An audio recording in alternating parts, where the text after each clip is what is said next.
Ladies and gentlemen, Assalamualaikum warahmatullahi wabarakatuh, and good evening to our honorable guest, Professor Tan Sri Datuk Zulkifli Abdul Razak, Chairman Board of Director of USIM, and his lovely wife Puan Sri Datin Masrah Abidin. Dr. Muhammad Fuad Abdullah, a member of the Board of Directors USIM, Professor Emeritus Datuk Dr. Hud Muhammad Saleh, Principal Associate Researcher, and to our esteemed speakers and everyone who has made time to be part of this great occasion. Welcome to the Kampung Mizan International Conference. On behalf of the organizers and USIM, I bid a warm welcome to everyone.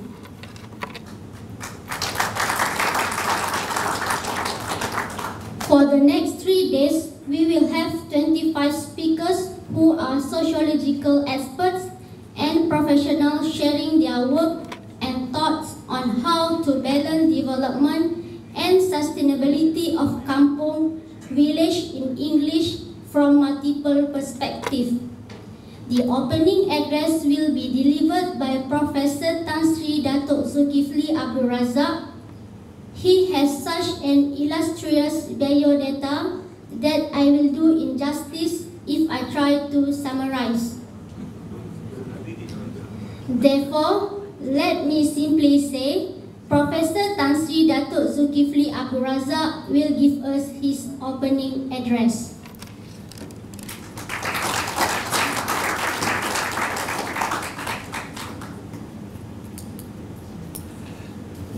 Bismillahirrahmanirrahim. Alhamdulillahirabbil alamin. Wassalatu wassalamu syafil anbiya mursalin wa ala alihi wa sahbihi ajma'in. A greeting of peace and a very good evening. Dear colleagues, friends, ladies and gentlemen, let me first of all take this opportunity to welcome you to this very humble and modest event with a very ambitious sort of idea of what we need to do for the next 3 days. This to me is a kind of a defining moment for many of us, because we've started discussion maybe about a year ago when we meet, particularly when our colleagues, Brother Ahmad Akila, came to visit us and discuss a number of issues that relates to the kind of a situation that we're facing in the world today. We are asking ourselves, where do we go from now? What is it that we can do to make the world a better place? If it's not the world, at least our own vicinity, our own kampung. Kampung is the word that we use for village. And how to make it into a place where it is sustainable, where it is balanced, and we can still live in harmony. That was a very benign discussion that we had some months ago. But upon that discussion, there are many other people who came into the discussion, and as a result, today we have this very simple yet I think meaningful meeting of minds. Yeah? So I would like first of all to thank all of you from wherever you are, from near and far, to come and actually participate and more importantly contribute to the discussion that we're going to have in the context of the Kampung Mizan. The Kampung Mizan is a very simple concept of how to go back to where we were, to where our forefathers started. What is it that we can learn from them that we have missed in this world today? What is it that we can mainstream, and what is it that we can lift off as far as the lifestyle moving forward in the 21st century? So all of us, I think, has a lot of things to contribute in terms of our experiences, and I'm particularly gratified that people from all over the world has come to volunteer and share their experience with us, be it from the United States of America, be it from South Pacific, people from France, people from Europe, and in particular two friends of ours. One is from Palestine and one is from Kurdistan. These are the two parts of the world that I think we have not heard much in terms of what's going on from a personal point of view. And we have got Dr. Taisir, who is supposed to be here, but unfortunately, or anyway, fortunately, he can't be here because he is now taking another ambassadorial role somewhere else in the Central Asia. So his paper is here, and I will read the paper for you, but to see how people in Palestine actually has lost their villages, has lost their roots, and even has lost their sort of identity in a way. And this is something that I think all of us have not experienced, and hopefully will not experience, but it is something that we can learn from. Our friend from Kurdistan, particularly Dr. Nazar and Dr. Run, can you please just identify yourself? Yeah. I happened to be in Kurdistan some few months back after a long, dilemma whether to go or not to go, depending on who you talk to. Some people say it's the most dangerous place in the world. When I got email from them, this is the most peaceful place in Iraq. So you need to make this decision somehow or other. But I took the chance, and I went to Kurdistan, and alhamdulillah, it is indeed the most peaceful place in Iraq.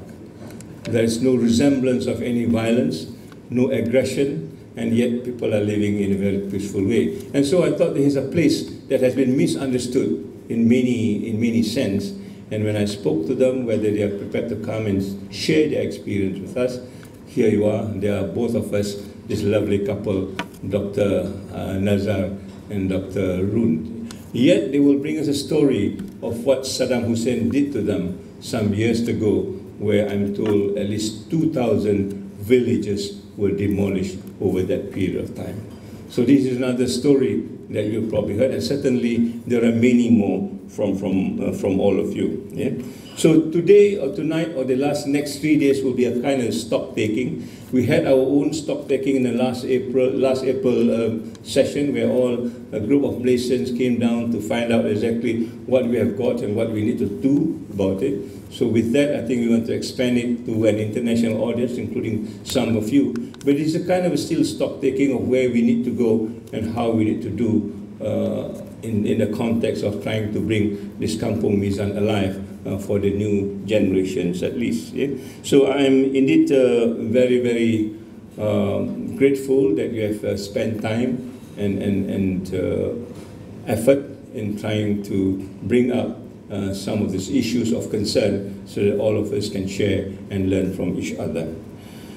A second point, I think, as far as Malaysia is concerned, my own assessment is in a very dire need of what this Kampung Mizan is all about. We have our colleagues here from University, Sains Malaysia, where I was some years back. Professor Farouk, where are you? Yeah, with his colleague has done a lot of work. Yeah, has done a lot of work as far as villages is concerned in the island of Penang. For those of you who have not been, it's a resort island.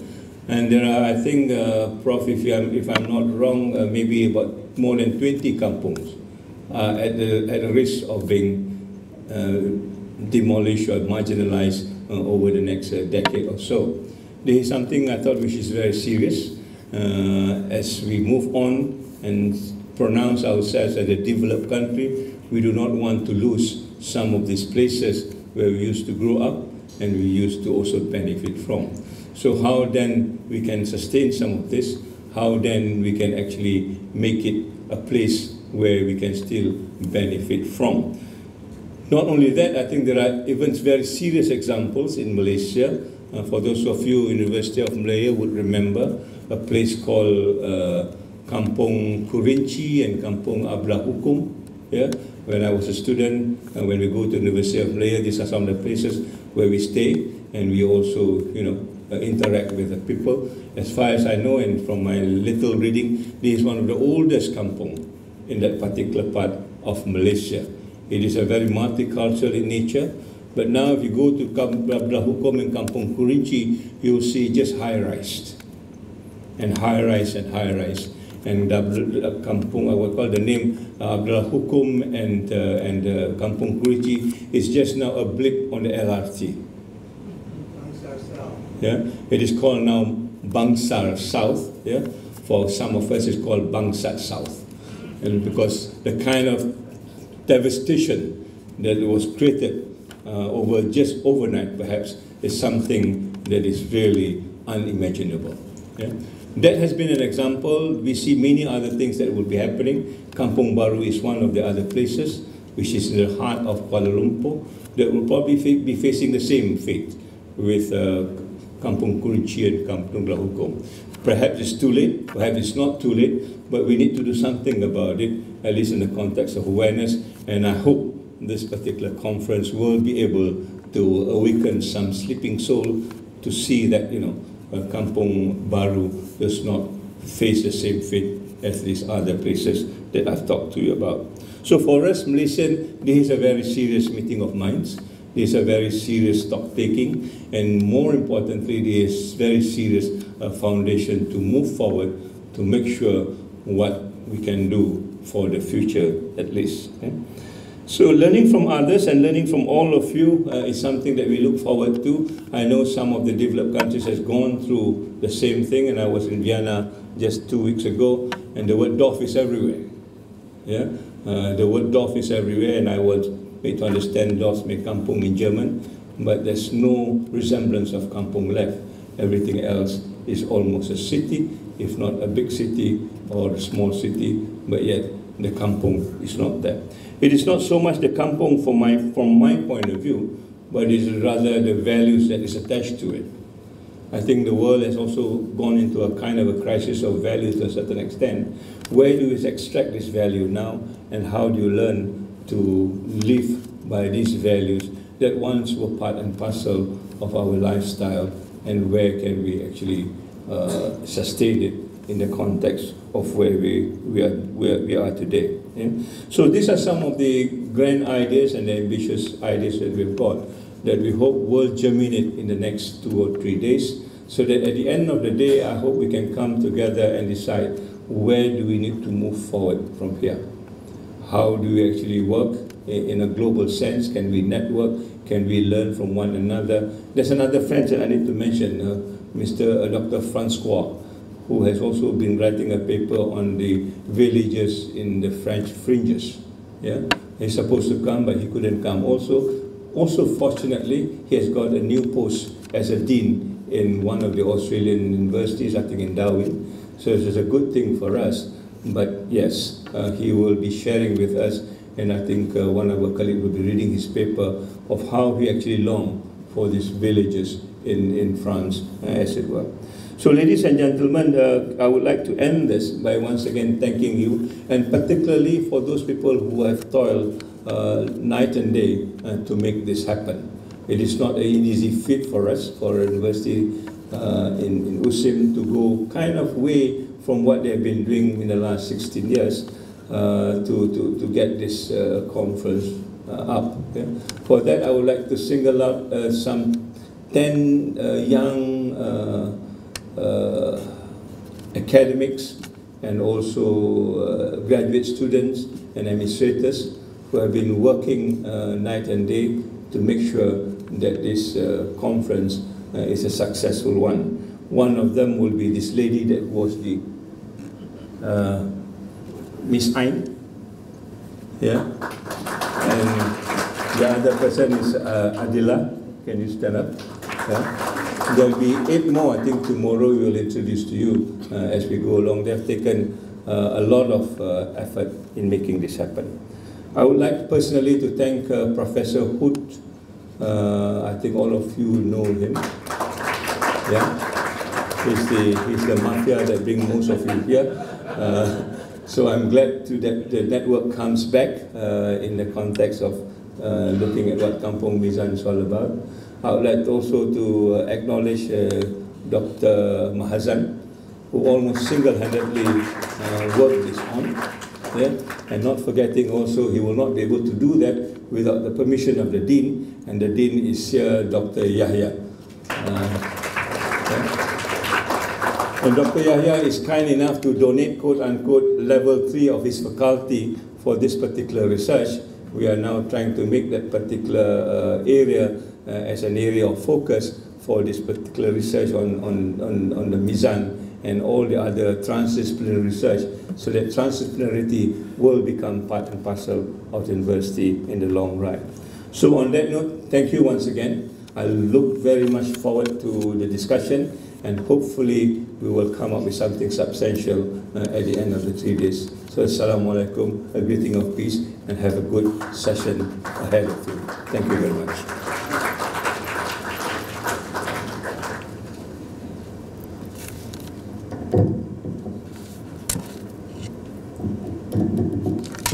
Thank you, Professor Tan Sri Datuk Zulkifli Abdul Razak, for the welcome address.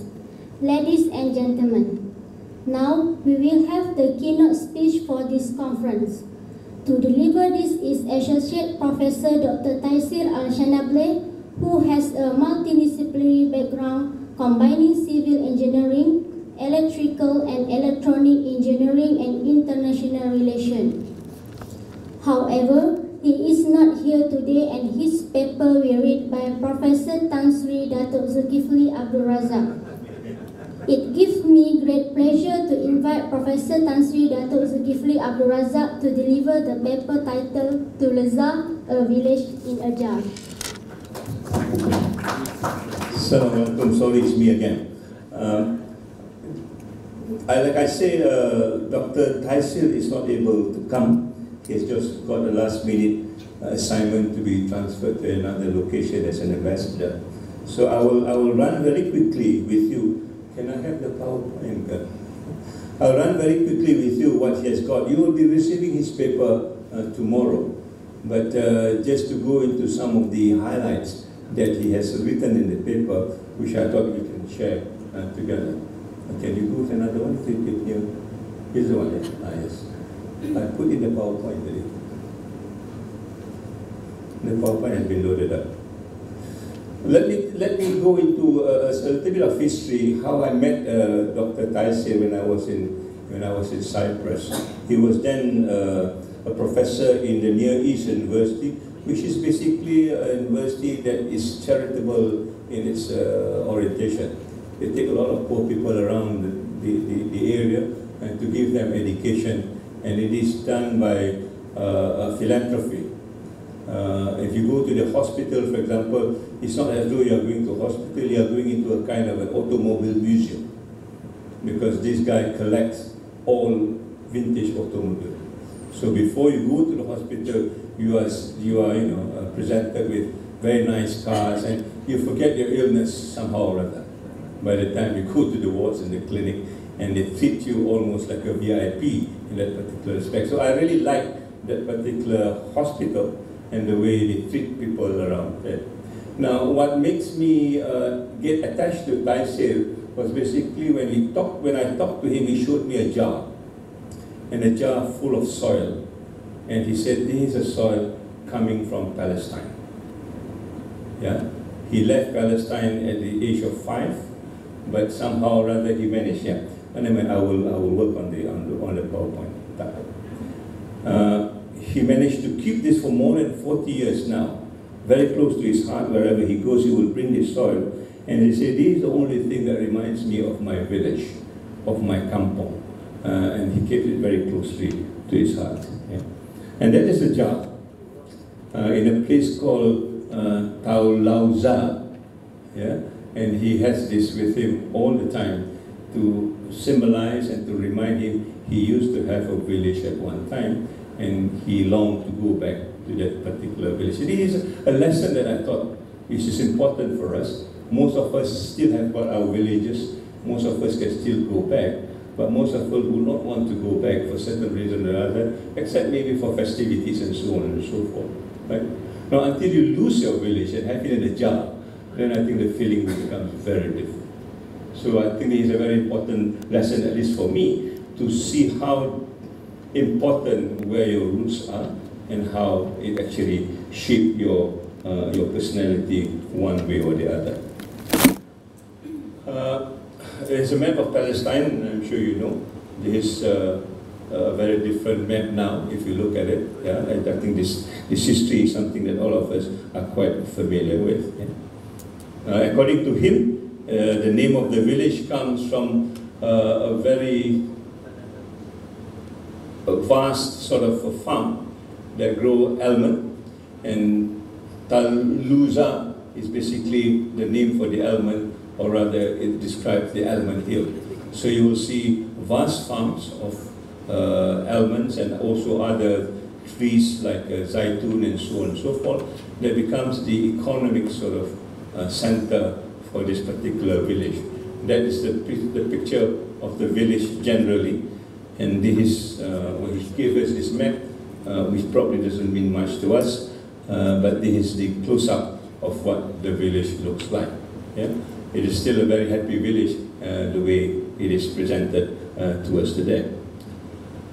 These are some of the remainings of the villages. The old houses still stays according to Canselor.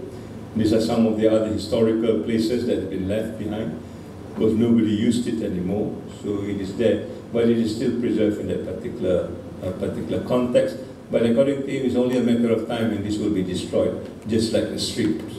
The stream at one time used to have a lot of gush of water coming through. Now the stream is dry. At the end of the day, I think all the other things will also go as development comes in, as there's no one actually is interested to maintain some of the structures. The question of the streams also to him is because some of the water has been diverted away. You know, some have been diverted to different places, and therefore the stream now remains dry because the water has gone somewhere else. And this is the kind of conspiracy that he told me, that people are trying to quote-unquote steal water away from some of these villages to nourish other parts of the city that do not belong to the Palestine per se. It's certainly a big issue. I was in Gaza 2 years back, and Gaza is also facing the same thing. There's very little to get fresh water as far as Gaza is concerned. So it becomes another what do you call issue for us, Malaysia. We have got rainfalls, we have got tropical rains almost every other day. Yeah? But yet in many of our states are now going dry. Kuala Lumpur is going dry. Negeri Sembilan to a certain extent sometimes going dry. Yeah? Perak is also going dry. We are not under occupation like Gaza or Palestine, but yet we are not using our resources well and to maintain not only our villages but also our modern lifestyle. It's another lesson for us to learn as far as how resources and how sustainable development ought to take place in this particular context.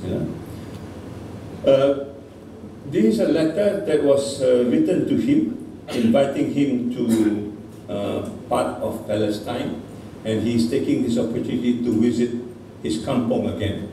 Yeah?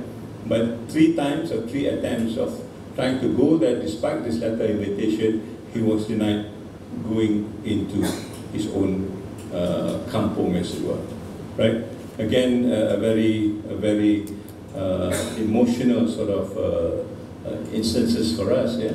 Although you are invited to and you want to go, but you still are not allowed to go and visit your own birthplace, as it were. Despite having the keys, there's nothing that you can do about it. So Taisir is making this statement saying that, when you have your own place, please look after it, because once you lost it, you probably will not be able to recover it as easy as you think it is. Yeah? And his last slides is basically again telling us, yes, I've got this soil with me, but I was just hoping that this soil somehow or other will lead me back to where I belong and to be able to cherish my lifestyle and my birthplace again. Right? So I just summarize it very quickly, because all this is in this paper here. You'll be getting this paper tomorrow. And Taisir say if there's any comments or any criticism of the paper, you can always be in touch with him, and he will try to respond as much as possible to your comments and criticism.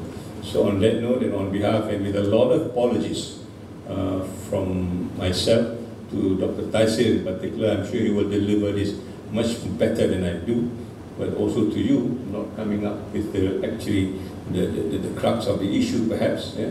So I'd like to apologize for that, but still, I think Taisir is here to share some of his experiences and some of the lessons that we can learn from him, and hope this will be a good starting point for us as far as this conference is concerned. So thank you very much. Assalamu alaikum.